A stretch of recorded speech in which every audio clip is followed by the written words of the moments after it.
नमस्कार, मैं हूं मनोज वर्मा और आप देख रहे हैं अटेंशन। और अटेंशन में चर्चा होगी मोहन मंत्रिमंडल किसका होगा मंगल। जी हाँ, डॉक्टर मोहन यादव के मंत्रिमंडल में किसे जगह मिलेगी, इस पर सबकी निगाहें हैं। और कहा जा रहा है कि बीजेपी नए चेहरों को नई कैबिनेट में जगह देकर चौंका सकती है। दरअसल नए चेहरों को मौका देने के पीछे कई वजह बताई जा रही है। साथ ही नई कैबिनेट में जाति और क्षेत्र का संतुलन भी देखने को मिल सकता है। हालांकि सवाल ये है कि क्या 2024 को नज़र में रखते हुए मुख्यमंत्री डॉक्टर मोहन यादव की नई टीम तैयार होगी, और अगर मोहन मंत्रिमंडल में नए चेहरों को जगह मिली तो इसके क्या मायने होंगे। आज चर्चा इन्हीं सवालों के इर्द गिर्द, लेकिन पहले रिपोर्ट देखिए।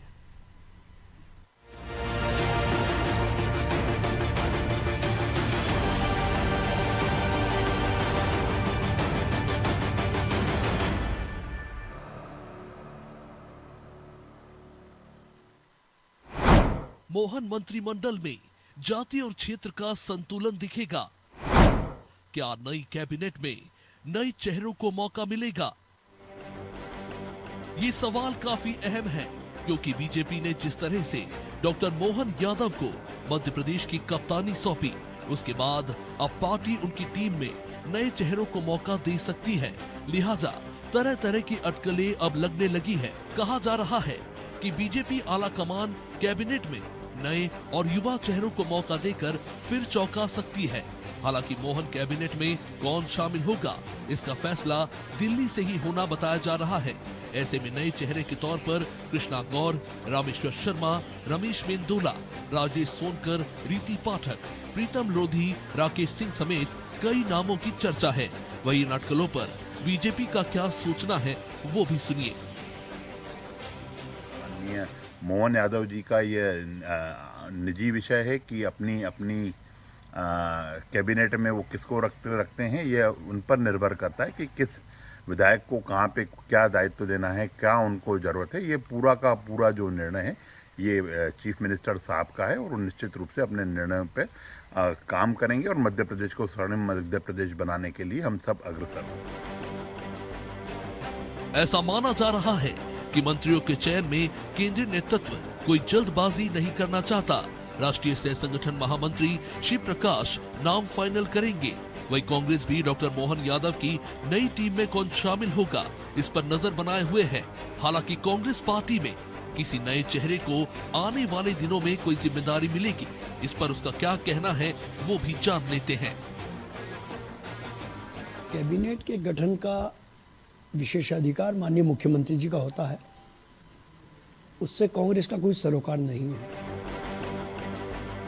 जानकारों का मानना है कि नई कैबिनेट में जाति और क्षेत्र का संतुलन दिखेगा और 2024 के हिसाब से नई टीम बनाई जाएगी, क्योंकि मध्य प्रदेश में लोकसभा की 29 सीटें हैं। इसमें से 4 एससी और 6 सीटें एसटी वर्ग के लिए आरक्षित हैं, जबकि चुनाव में ओबीसी बड़ा फैक्टर रहेगा। प्रदेश की आधी से ज्यादा आबादी इसी वर्ग से आती है। ऐसे एंगल से देखें तो डॉक्टर मोहन यादव को मुख्यमंत्री बनाकर बीजेपी ने इस बड़े वर्ग को साधने की कोशिश की है। लिहाजा उनकी टीम में भी इन समीकरणों को ध्यान में रखते हुए नए चेहरों को मौका मिल सकता है। ब्यूरो रिपोर्ट, अनादि टीवी।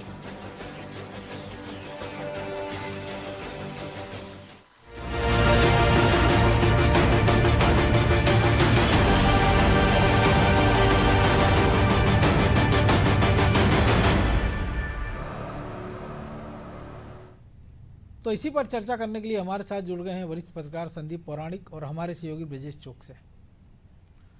बहुत स्वागत है संदीप जी आपका अनादि टीवी में। और हालांकि जब से बीजेपी का शासन हुआ है 2014 से, तो ये कयास लगाना भी कोई समझदारी भरा काम नहीं है कि मुख्यमंत्री कौन होगा और मंत्री कौन होगा। लेकिन जो परिस्थिति है मौजूदा राजनीतिक, क्योंकि पिछली बार हमने देखा था कि एक सियासी मजबूरी थी कि जो सिंधिया समर्थक आए थे, जिनके कारण सरकार बनी थी, जिनको साधना था, उनको मंत्री पद बनाना था, देना था, जिसके कारण बहुत सारे समीकरण बिगड़ गए थे कि अगर सागर जैसे ज़िले से 3-3 मंत्री थे, हालांकि 2 तो बीजेपी कोटे के ही थे। ग्वालियर चंबल में हमने देखा था, लेकिन जिस विंध्य ने सर्वाधिक भरोसा जताया था उसकी पूरे समय उपेक्षा हुई। बाद में हालांकि राजेंद्र शुक्ला को बाद में मंत्री बनाया गया चुनाव के कुछ समय पूर्व। महाकौशल का ये हाल था और मालवा निवाड़ का ये हाल था। लेकिन अब इस बार तो ये कि मालवा से उप मुख्यमंत्री भी हैं और मुख्यमंत्री भी हैं और उप मुख्यमंत्री भी हैं। विंध्य से भी उप मुख्यमंत्री हैं, ग्वालियर चंबल के खाते में विधानसभा अध्यक्ष का पद चला गया है। तो अब महाकौशल में भी अच्छी सफलता मिली है, बुंदेलखंड में भी मिली है, और पिछले चुनाव के मुकाबले ग्वालियर चंबल से भी अच्छी सफलता बीजेपी को मिली है, और मालवा निवाड़ में तो खैर अच्छा हुआ ही है। तो ऐसे में एक स्थिति तो यह है कि या तो अनुभवी चेहरे आ जाएँ, या फिर ये है कि एक नए मुख्यमंत्री के साथ एक नई टीम जो नई ऊर्जा के साथ काम करे, जिसकी एकदम कोरी स्लेट हो, ताकि विपक्ष को कहने के लिए कुछ ना हो। देखिए, आपका कहना सही है मनोज जी।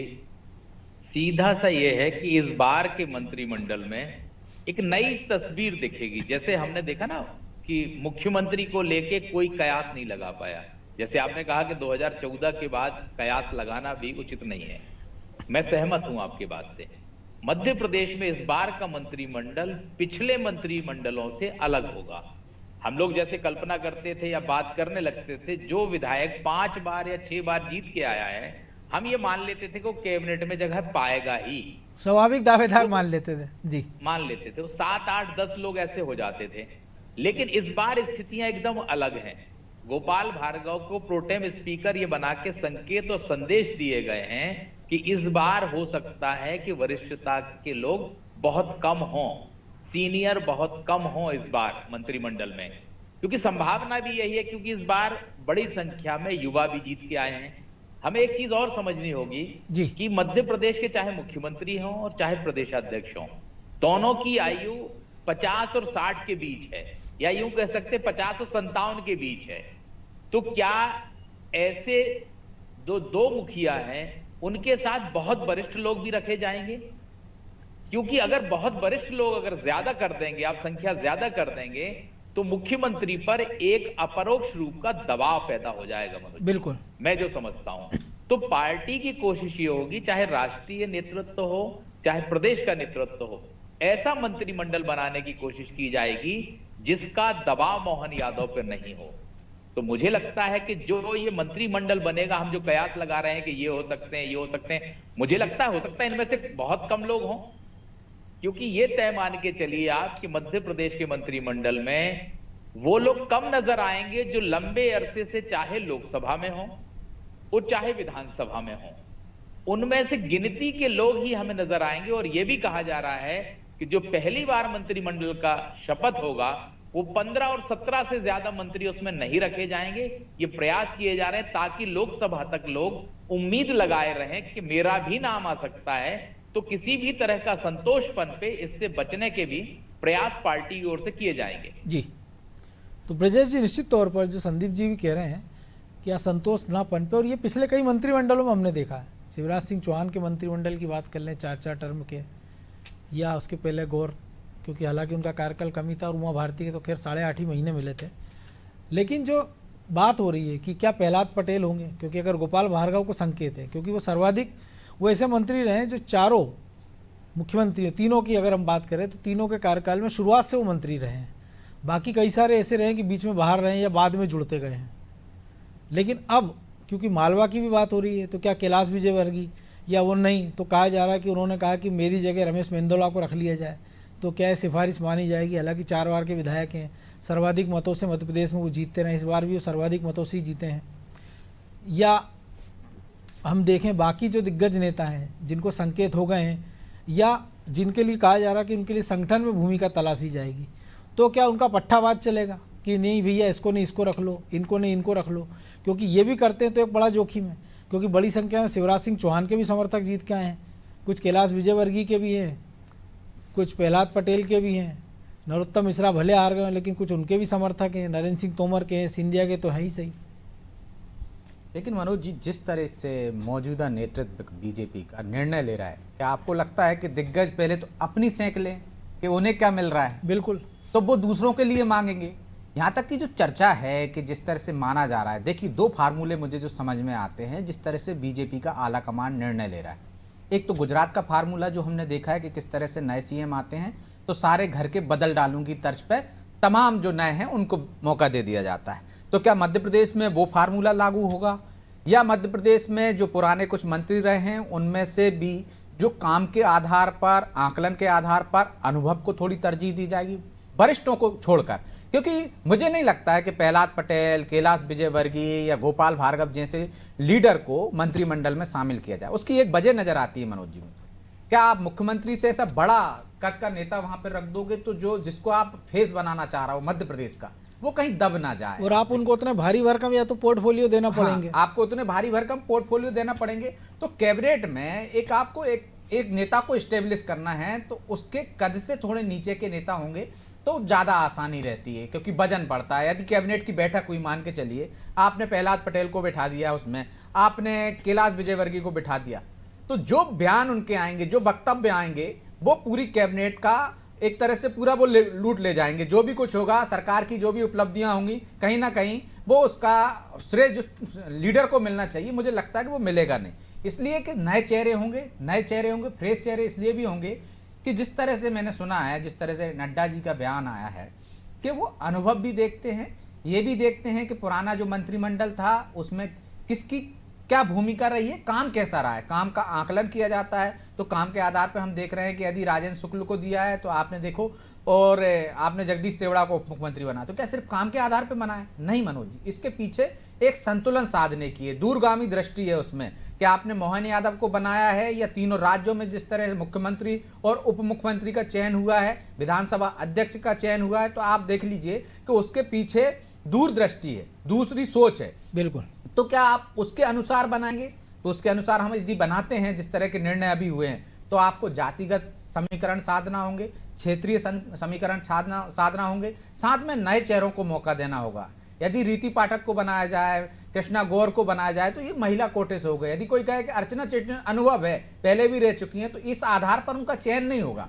यदि पिछले मंत्रिमंडल में कोई थे तो उनका इस बार चयन होगा, तो इस आधार पर नहीं होगा। वो इस आधार पर होगा कि एक तो जातिगत समीकरण कैसे साध रहे हैं, उनका पिछला परफॉर्मेंस कैसा था। बिल्कुल। तो वो सारी चीजें देखी जाएंगी मुझे लगता है, ताकि सभी तरह के संतुलन साधा जा सके, सबको पर्याप्त मौके दिए जा सके, क्षेत्रीय संतुलन साधा जा सके। तो उसमें बहुत सारे सटीक बैठते हैं, चाहे यदि वो सांसद से विधायक बने तो किस आधार पर वो दावेदार नहीं हो जाते हैं, लेकिन वो इस आधार पर दावेदार हो जाते हैं कि वह क्षेत्रीय आपको नेता बनाना है। यदि राकेश सिंह उसमें आए, उदय प्रताप सिंह आए, तो इसलिए उनका दावा हमको दिखता है, उसकी वजह दिखती है कि आप देखिए सीतासरण शर्मा जीते हैं, यदि नर्मदांचल की बात करें हम, बिल्कुल। कमल पटेल हार गए हैं। तो अब आपको एक ऐसा नेता भी और एक इसी समाज से भी आपको चुनना है, जाट नेता, तो आप कहां से लाओगे? तो आप यदि हम उसकी अनुमान लगाते हैं, हालांकि आज की तारीख में अनुमान से विपरीत आता है, लेकिन हम संभावना उम्मीद पे बात कर सकते हैं कि इनके पीछे कारण क्या है। तो राव उदय प्रताप सिंह का एक तरह से दावा बन जाता है। यदि हम बिंद की बात करें तो रीति पाठक का बन जाता है। यदि हम इस तरह से यहाँ की बात करें भोपाल की, तो कृष्णा गौर का भी दावा बन जाता है। इसी आधार पर दावे बनेंगे, इसी आधार पर आकलन होगा। यदि जबलपुर में गणेश सिंह बन जाए तो अतिशयोक्ति नहीं, भले ही वो सांसद रहे लगातार, लेकिन मध्य प्रदेश की सियासत में, लेकिन वो चुनाव हार गए ना गणेश सिंह। हाँ, गणेश सिंह हार गए, मतलब राकेश सिंह की बात कर रहे हैं आप। तो आप देखिए कि राकेश सिंह बन जाए जबलपुर से, तो वो कोई अतिशयोक्ति नहीं होगी कि यार कोई बड़ा लीडर है। हाँ, उस आधार पर, क्षेत्रीय संतुलन साधने के आधार पर मुझे लगता है इस तरह से निर्णय होंगे, और इसी आधार पर आलाकमान विचार कर रहा होगा। ऐसा नहीं है कि हाँ किसी को भी उठा के बना दिया। जातीय समीकरण साधेंगे, क्षेत्रीय समीकरण साधेंगे, और किस वर्ग से आ रहे हैं, चाहे आदिवासी वर्ग से, हर वर्ग से जो अछूता रह गया है मुख्यमंत्री बनने के बाद, डिप्टी सीएम बनने के बाद, उनको साधने का जतन होते हुए हम देख सकते हैं। बिल्कुल। तो संदीप जी, पिछली बार देखा हमने कई मंत्री इस बार चुनाव हार गए हैं, उसमें सिंधिया कोटे की भी कही, अब 3-4 ही मंत्री उनके जो कोटे के थे बड़े चेहरे जीते हैं, उनकी एक क्या संभावना? और दूसरा, पहले कयास लगाए जा रहे थे कि बीजेपी चुनाव पहले जिस प्रकार से आदिवासियों को साधने का प्रयास कर रही थी, हालांकि उतना फिर भी साध नहीं पाई जो चुनावी नतीजे बताते हैं, लेकिन इसके बाद भी मंत्रिमंडल में उनके लिए तो प्रमुख स्थान खोजने ही पड़ेंगे, क्योंकि 2024 का लोकसभा चुनाव भी देखना है। देखिए मनोज जी, आप ये मान के चलिए कि मध्य प्रदेश की राजनीति में आदिवासी और दलित का बड़ा रोल है, बड़ा वोट बैंक है। इसको हम मानते हैं तो 35 को क्रॉस कर जाता है, 35% से ऊपर चला जाता है। भले इस बार आपकी उतनी तादाद में जीत के ना आए हों, लेकिन जब सरकार आप बना रहे हैं तो आपको प्रतिनिधित्व उस वर्ग को देना पड़ेगा। क्योंकि चाहे प्रधानमंत्री मोदी हो, चाहे बीजेपी की बात हो, उनका फोकस, बड़ा फोकस आदिवासी वर्ग पर है। चाहे हम रेलवे स्टेशनों के नाम की बात कर लें, चाहे उनके गौरव दिवस की बात कर लें, तमाम चीजें हम देख लें तो उनकी प्रतिमा है, चौराहों का नामकरण है, तमाम सारी चीजें। जी जी, तो उनका लक्ष्य यह है कि आदिवासी वोट बैंक को अपनी तरफ खींचा जाए। लोकसभा चुनाव में बड़ा हिस्सा है, चाहे हम निमाड़ इलाके में चले जाएं, महाकौशल में चले जाएं, विंध्य में चले जाएं, वहां आदिवासी निर्णायक है आपका। ग्वालियर तो चंबल का ऐसी बेल्ट भी है, शिवपुरी, और हम देखते हैं श्योपुर वाला। जी, शहरिया वाला, जी हाँ, शहरी आदिवासी वाला। तो मेरा ये मानना है कि उसको प्रतिनिधित्व आप देंगे, संख्या के आधार पर हो सकता है थोड़ा सा कम हो, लेकिन पर्याप्त प्रतिनिधित्व हमें नजर आएगा। जैसा आपने बात कही सिंधिया कोटे की, तो स्वाभाविक सी बात है कि सिंधिया के 3 बड़े मंत्री चुनाव हार गए हैं। दावेदार इमरती देवी थी, वो भी चुनाव हार गई हैं। तो सिंधिया कोटे से हम ये नहीं कह सकते कि पिछली बार जैसे 6 और 7 मंत्री बन जाएंगे। बिल्कुल हो सकता है पुराने जो मंत्री हैं उनमें भी कटौती हो जाए और नए चेहरे को मौका दे हाँ दिया बिल्कुल, जाए। उनका परफॉर्मेंस सिंधिया देखा कोटे में जाएगा, क्षेत्रीय समीकरण सबसे देखे बड़ी- जाएंगे। वो सारी चीजें देखते हुए मुझे लगता है इस बार हम कोटा ना देखें मनोज जी, आप ये मान के चलिए इस बार कोटा वह नजर इसीलिए नहीं हम तो आएगा। उसकी बात ही नहीं कर रहे हैं कोटे की। तो इस बार कोटा नजर नहीं आएगा, चाहे वो कितना भी बड़ा नेता हो, उसकी कितनी भी बड़ी हैसियत हो। वो हमने एक ही देखा कोटा सिंधिया आएगा, के- जैसे हम देखते हैं ना कि डीआरएम कोटा होता है कि सेलेक्टेड वो तो सीट, तो आएगा। वो दिल्ली वाला ही कोटा चलेगा, जिसका भी चलेगा। बिल्कुल सही कह रहे हैं आप। वो समीकरण देखेंगे मध्य प्रदेश के हित की। हम पिछले दिनों एक नरेंद्र मोदी का वीडियो देख रहे थे पुराना, तो उसमें वो कह रहे थे कि कयास हमारे यहाँ नहीं चलते। बिल्कुल, ये टीवी इसका है, ये उसका, जी। ये उसका है, इस पे हम नहीं जाते। हम तो उसका परफॉर्मेंस देखेंगे और संभावना। और एक चीज में ब्रजेश जी जो कह रहे थे कि नए चेहरों को, मैं उससे सहमत हूं। पार्टी आने वाले 2 दशक की तैयारी करेगी इस मंत्रिमंडल से।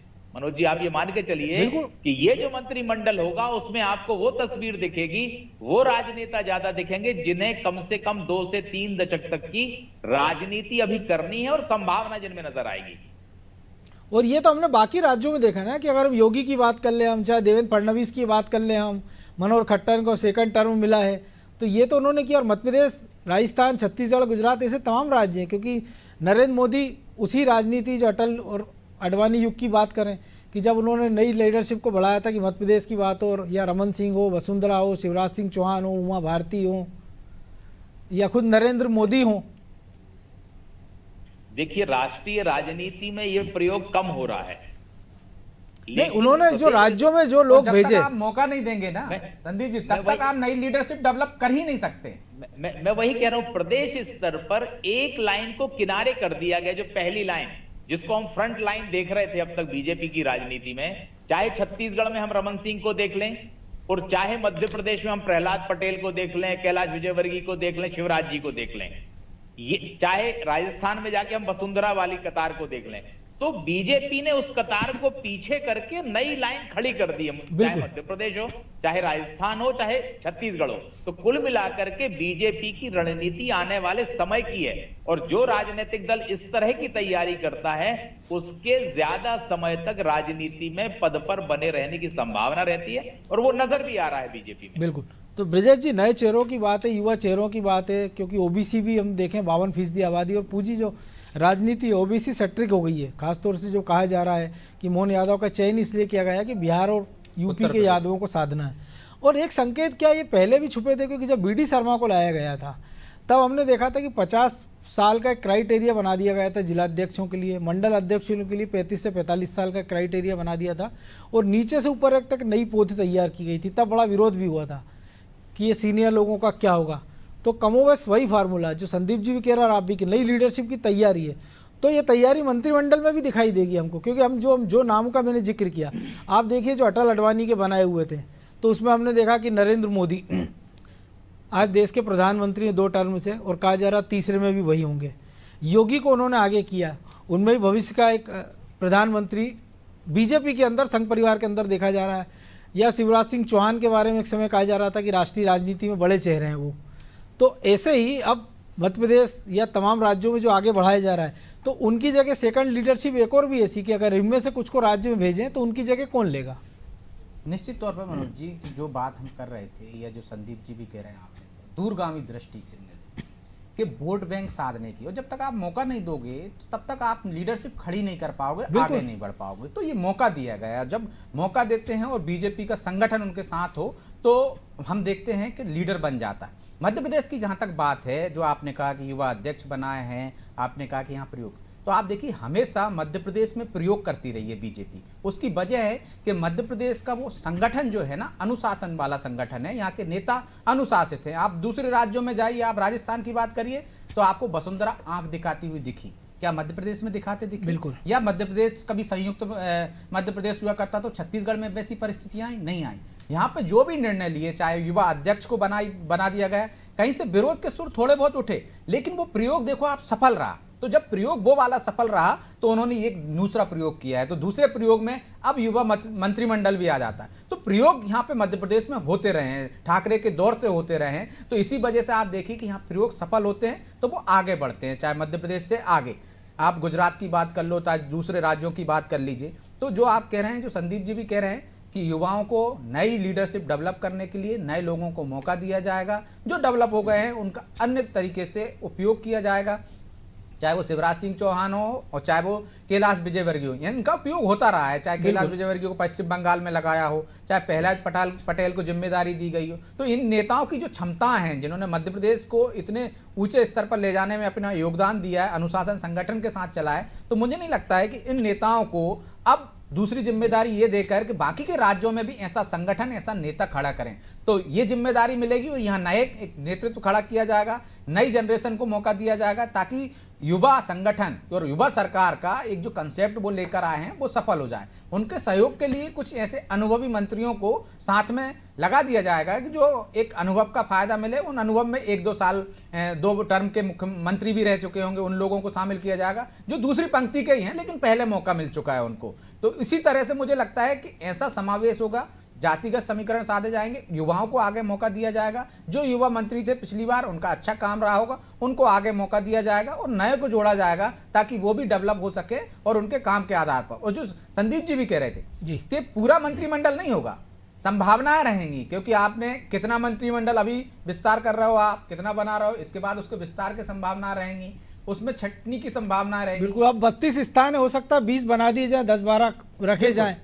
तो ये भी देखने में आएगा कि कितने रिक्त कर रहे हैं। और जो कहा जा रहा है कि बीजेपी आकलन करती है, जातिगत समीकरण देखती है, दूरगामी उसके क्या परिणाम होंगे, क्या संगठन को लाभ मिलेगा, उसके आधार पर निर्णय लेती है। इस आधार पर नहीं लेती है कि ये बड़ा नेता हो गया, ये फला का बेटा है या बड़े नेता का बेटा है, उस परिवार से आया है, उनके एहसान है या ये है, इस आधार पर निर्णय हो। इस आधार पर निर्णय होते तो आप देखिए कि बहुत सारे लोग पहले से तय हो जाते थे। और इस बार ऐसा भी नहीं है कि जो संदीप जी भी कह रहे थे कि मान लेते थे कि 4-5 बार 6 बार का विधायक है तो इसको स्थान मिलेगा। कांग्रेस नेता और बीजेपी कह रही कि मुख्यमंत्री का विशेष अधिकार है। ये विशेष अधिकार पहले भी छीन चुका है। पहले विशेष अधिकार तब था जब शिवराज सिंह चौहान लगातार जीतते आ रहे थे, जिताते आ रहे थे, उनको मौका दे दिया था। लेकिन तब भी आप देखिए ऐसा नहीं था कि दखल नहीं था केंद्र का, आपको कुछ अपने मंत्रियों को एडजस्ट कर लेते थे आप, लेकिन तमाम पूरे मंत्रिमंडल में आपके ही रहेंगे, ऐसा कोई विशेष अधिकार नहीं है। और ऐसा विशेष अधिकार मुझे लगता नहीं है कि कांग्रेस में भी नहीं है, बीजेपी में भी नहीं है, और ना मध्य प्रदेश, छत्तीसगढ़ या राजस्थान में आपको देखने को मिलेगा। वो पार्टी के हित में क्या होंगे, सरकार के हित में क्या होंगे, उस आधार पर मंत्रिमंडल का गठन होगा और कितने प्रतिशत रिक्त पद रखे जाएं, उनके आगे के किस तरह से उनका विस्तार करके उनको भरा जाएगा, उससे क्या लाभ और उससे जो काम जो मौजूदा मंत्री उन पर भी एक दबाव रहेगा कि अगर उन्होंने अच्छा परफॉर्म नहीं किया तो उनकी जगह लेने के लिए एक लंबी चौड़ी फौज बैठी हुई है। बहरहाल अब समय की कमी है तो चर्चा को विराम देना होगा। बहुत धन्यवाद संदीप जी। तो निश्चित तौर पर नए चेहरों को मौका मिलने की बात हो रही है, अनुभव का हमको मिश्रण भी देखने को मिलेगा। और सबसे बड़ी बात है कि बीजेपी जो भविष्य की लीडरशिप तैयार कर रही है उस दिशा में उन्होंने तीनों राज्यों में कदम बढ़ा दिए हैं। और उसके पहले हम थोड़ा सा जाएँ तो हम उत्तर प्रदेश की बात कर लें या महाराष्ट्र की बात कर लें, ये सारे कदम उसी दिशा में बढ़ते नजर आ रहे हैं। अब मध्य प्रदेश में भी चूँकि 18 तारीख से विधानसभा का सत्र शुरू होना है, तो क्या मंत्रिमंडल का गठन उसके पहले होगा या बाद में, उस पर भी हमारी नज़र रहेगी। अटेंशन में आज इतना ही, मुझे दीजिए इजाज़त और आप देखते रहिए अनादि टीवी। नमस्कार।